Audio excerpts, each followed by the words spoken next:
নিজের জীবনকে প্রতিষ্ঠিত করব যখন চরিত্র এবং নিজের জীবন প্রতিষ্ঠিত হয়। তিন রাস্তার মোড়ে দাঁড়াইতে হবে না, মেয়ের মা বাবা বলবে এইরকম ছেলে চাই আমার মেয়ের জন্য। এলাকার মানুষ যদি উত্তর ননিয়াছড়া থেকে যদি রাস্তার মাথায় ওই একেবারে রাস্তার মাথায় যদি যায়, একজন গেলে পেছনে আরো মানুষ আসে না নাই? ধরেন কোনো যুবক যদি যায়, পেছনে আরো অনেক যুবক যায় না, অথবা পিছনে আরো বৃদ্ধ যায় না? ঠিক একই রকম আব্দুল্লাহ যখন যাচ্ছেন শিকারে, পেছনে ওহাব ইবনে আব্দে মানাফ তিনি দূর থেকে দেখতেছে যে আব্দুল্লাহর সামনে 70 জন ইহুদি। হঠাৎ করে সাদা পোশাক পরিহিত কিছু মানুষ এসে আব্দুল্লাহকে হেফাজত করে নিয়েছে। এটা যখন ওহাব ইবনে আব্দে মানাফ দেখলেন, তিনি কাছে গিয়ে দেখছে ইনি আর অন্য কেউ না, ইনি তো আব্দুল্লাহ। বলে তার আব্বার নাম তো খাজা আব্দুল মুত্তালিব, যিনি আল্লাহর ঘর হানায়ে কাবার মুতাওয়াল্লি। জোরে বলি সুবহানাল্লাহ।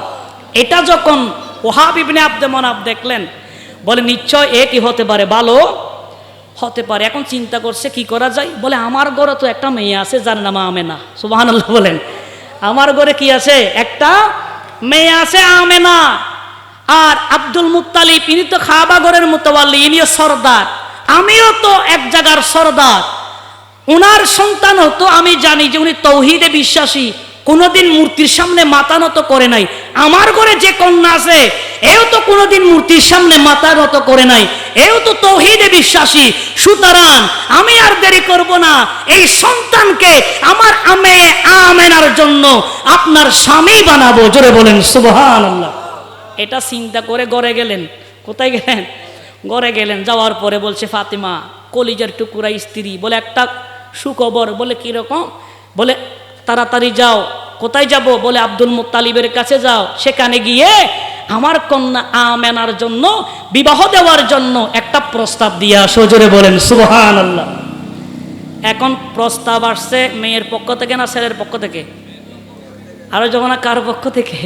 কিন্তু আমাদের এই যুগের সময়ে, আমাদের এই সময়ে মেয়ের পক্ষ থেকে প্রস্তাব আসে না তো, ছেলের পক্ষ থেকে প্রস্তাব আসার অপেক্ষা করে না। মেয়ে যখন স্কুল কলেজ ইউনিভার্সিটিতে যায়, ছেলে 3 রাস্তার মোড়ে দাঁড়াই থাকে। কথা বলেন ঠিক না বেঠিক? এই দেখো এই এলাকার যারা আছে এরা ভালো, এরা দাঁড়ায় না, কিন্তু অন্য এলাকার গুলো দাঁড়ায়।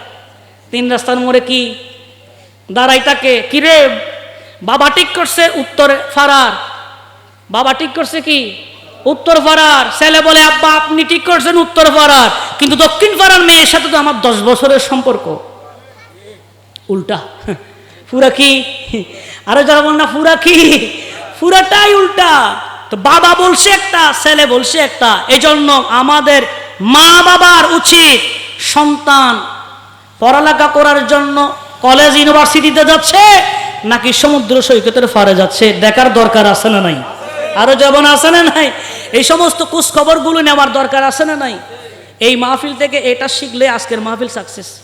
আজকে থেকে খবর নেবেন। যদি আপনি খোঁজ খবর রাখেন, আপনার ছেলে কোনোদিন অন্য ছেলের সাথে মিশে সে গাঁজা মদ পেন্সিডিলে লিপ্ত হবে না।